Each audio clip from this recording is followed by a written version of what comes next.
Colombo with rxmuscle.com. In the Iron Asylum with Mitra Neshatfar here at Apollon Gym in Bright, New Jersey. Welcome. Why, thank you. This is our first time speaking with you, and I hear you've never even competed. Is that true? Yes, I haven't competed yet. I've always been approached at gyms, and people have asked me if I did fitness or figure competitions, and I just liked working out, so that's essentially all it was until recently. Well, you impressed owner Rob Samborski enough for him to call me up and tell me we got to video you because you're an amazing specimen, and I have to, looking at the video here, I have to agree, you're in great shape. Are you preparing for a show?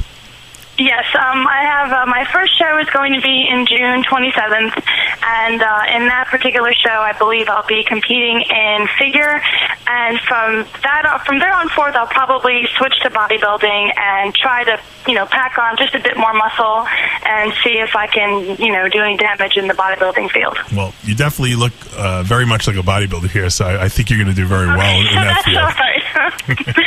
Now, we're going to do a little shoulder workout and a little arm workout here. But before I start asking you specifics, why don't you tell us a little bit about how you actually got involved in the whole bodybuilding, world? In terms of having it be something serious, it hasn't been really a serious thing for me until the past year or so. I mean, I would go to the gym like everybody else every day. Actually, ever since I was little, I was the only one that liked weightlifting amongst all my friends. But recently, I met the trainer that I'm actually working out with there, and he was the one. His name is Chris Niles, and he was the one who was kind of like, you know what, we can get you in shape, you can start doing competitions. And so I took his advice, and he started training me, and from that point on, I think I gained something like 5-10 pounds of muscle, and in terms of his technique and the way he trains me, it was a lot more effective than what I was doing on my own. Once I saw my own improvement, that kind of motivated me to, keep going forward with it. Well, you look very, very lean here, too, which I'm sure is was making you look as good as you do. What do you actually weigh in these videos? I think I weigh there probably like 147, 148. Wow, and how tall are you? 5'7". Wow. All right, well, let's talk a little bit about your workout. You started with some shoulder presses, which I assume you probably pick some kind of a compound mass movement to start your shoulder training with? Yes. Okay. Do you vary that a lot, or do you always do the same thing, like dumbbells? Well, I like to vary it just because, you want to shock the muscle sometimes. Right. And to be honest with you, I didn't used to back in the day, but the past year or so, after talking with my trainer, he kind of, yelled at me and was like, no, you have to change your workouts. So I've been trying to vary it, do my best. Right. And that particular day, I think I did some presses. I don't recall, but I usually like to do some unique things as well. I mean, something just as simple as taking like a 35-pound weight and holding it, shoulder length and kind of doing like a twisting movement. Something different, every time. Well, you went over and you did some dumbbell lateral raises I saw you doing, and you kind of did it with the old finger, turn your thumb and down and the pinky up type of form, which is, the obviously textbook form for that. And now you're back over and doing presses again. Tell us a little bit about that protocol. Well, in terms of form, I like to just try to, keep it as good as possible. Obviously, if you don't have good form, you're not going to stimulate the muscle properly. And in terms of going back and forth between the two exercises, I just wanted to get, maximum amount, because for me, at this point, I'm trying to actually build muscle as much as I can. So trying to do heavy weight and really maximizing, getting the muscle, as strength-wise, and not only strength, but also just trying to get the fibers, as showy as possible, so to speak, Well, this may be a dumb question, but I can't figure out for the life of me why you would want to even try to do figure competitions looking at how you look like right now. I think it's the mentality of it all. Beforehand, like when I started getting interested in it, looking at the pros, maybe 2 years ago, the pros looked a little bit more like me than they do now. I guess the rules changed in the figure competition world, and unfortunately I came in too late in the game. So since the rule changed, I think now I'm kind of forced to do bodybuilding just because my physique is a little bit too hard for figure. They want more of a soft look, right. And I'm not really willing to sacrifice that. I'm not willing to change my body and stop going to the gym. I couldn't do that. So. Why would you want to? I mean, I'm watching you do some rear delt here on the reverse pec deck machine, and I mean the fibers in your rear delts and traps and back are pretty freaky looking. I mean, you look like you can get on stage next week. I mean. Thanks. I did that a lot, actually. And I have to say that the one thing that I've always been is very lean, so that's kind of a genetic thing. So I'm lucky in that sense. I'd like to, say it's, there's a secret method to it, but essentially I just started dieting. I mean, I used to eat cheesecake every day, and Chris made me stop doing that, which was very upsetting. I'm sure all the women watching this are kind of saying bad things about you right now because they should only look as good as you. No. I'm sure they look great and they look fantastic. But for me, my love is food. So it was the most difficult thing for me to do was give up, eating all the sweets that I eat, the chocolate, the pasta, all that stuff. I had to kind of give up, and giving that up gave me that extra boost that I wanted for my look. So it definitely did work. All right. Well, we just finished rear delts. Now we're coming over to the biceps, and we're starting with little preacher curls here. Now, a lot of people usually end with preacher curls. Why do you like to start with them? To be honest with you, I feel like there's some, for each person, certain exercises, they, either stimulate it well, or for other people, not as much. For me, I don't know why, it stimulates it the most. And I like to start off an exercise with something that's kind of like as powerful as possible, I guess. And I don't know why. For me, that is probably the exercise that really gets my blood flowing, and I like starting off with that. I'm sure my training methods aren't exactly the same as everybody else's, but it's something that I like doing and starting off with that, trying to get as pumped as possible for the next following sets. Right. Now, just looking at you, you kind of have like a real exotic look. What nationality are you? I'm Persian. Ah, that would probably account for the last name, right? Yes, first name and last name. Yeah, I'm 100% Persian. Can Mitra, I've heard that's kind of like, can be Russian too, can it? I mean, actually, I think the origin of the name, my first name is Indian, believe it or not. Oh, okay. And it's supposed to be a friendly goddess of some sorts.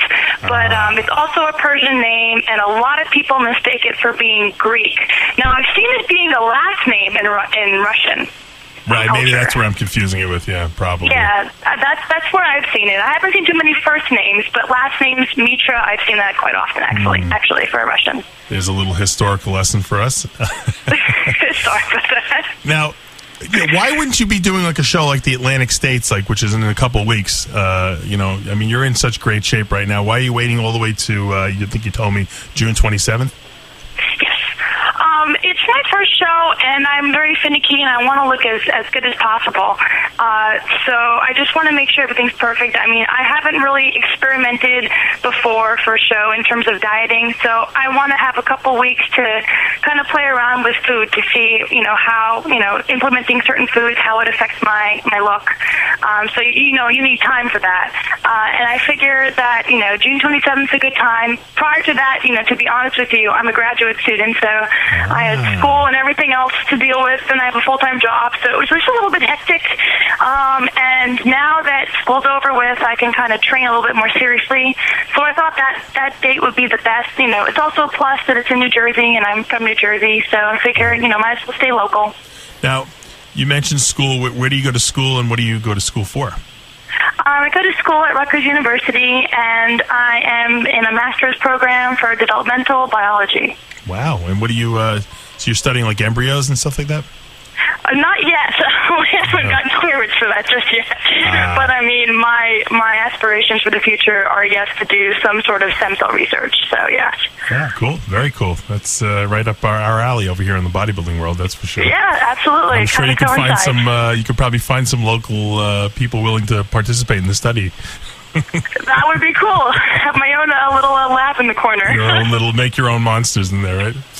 Yeah, absolutely. And now, where do you work? What's your job right now? My job right now is actually my official title is I'm an engineering researcher, and I work at Rutgers University. So I'm there all the time.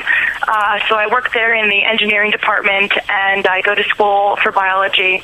Slightly backwards, but it's just how things ended up being. So it's okay with me. Yeah, no. I always say, immerse yourself in one area and you'll be the best at it. So you're kind of working where you're going to school, where you're ultimately going to get. Yeah, they pay for school, so you can't complain.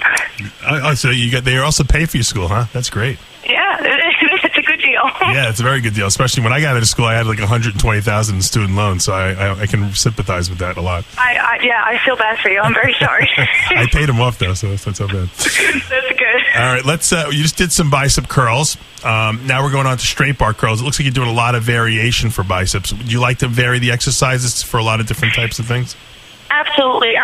Prior to meeting my trainer, I pretty much just did standard curl, and then realized there's different ways you can attack the muscle. You have the inner, the outer.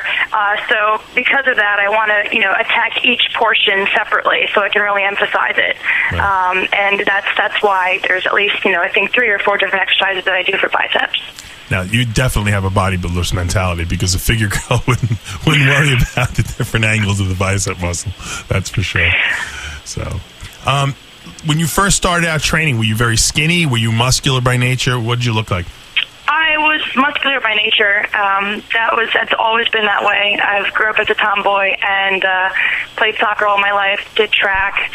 So I was always muscular. Everyone pretty much commented on me throughout my, entire 25 years. And only recently did I actually do something about it, but for the past 4 or 5 years, even before I trained for the upcoming show, I got remarks on my build. So I think I am more muscular than the average woman. Definitely that's true. Well, you were an athlete your whole life. Now, when you were doing soccer and running track, were you weight training at all? Were you strength training? I'm sorry? While you were playing soccer and running track, were you strength training as well? Yeah, I was, and strangely enough, I was the only one on my team, in the soccer team, that actually went to the weight room. Nobody else liked it, so I was the only one going and, doing squats, deadlifts for legs, that whole, business. No one else seemed to really, it was high school, so the girls at that time had a different mentality. For some reason, I was kind of, attracted to the bodybuilding world even at that age, so I kind of went to the weight room on my own and, convinced my dad to buy me a home gym. So, well, you're doing a little bit of abs. You're doing some hanging leg raises, and I got to say, you got quite a sick pair of abs. And do you think this is like all Persian people tend to have this like really nicely lined up, 6-pack of abdominal muscles really? That are real blocky and thick? Samir Bannout comes to mind. Ahmed Haider comes to mind. Yes. Does this run in your family, or is this just unique to you? It runs on my father's side. I definitely have his body type. But actually, the majority of people, minus my father and my family, are not very fit. So I kind of stand out.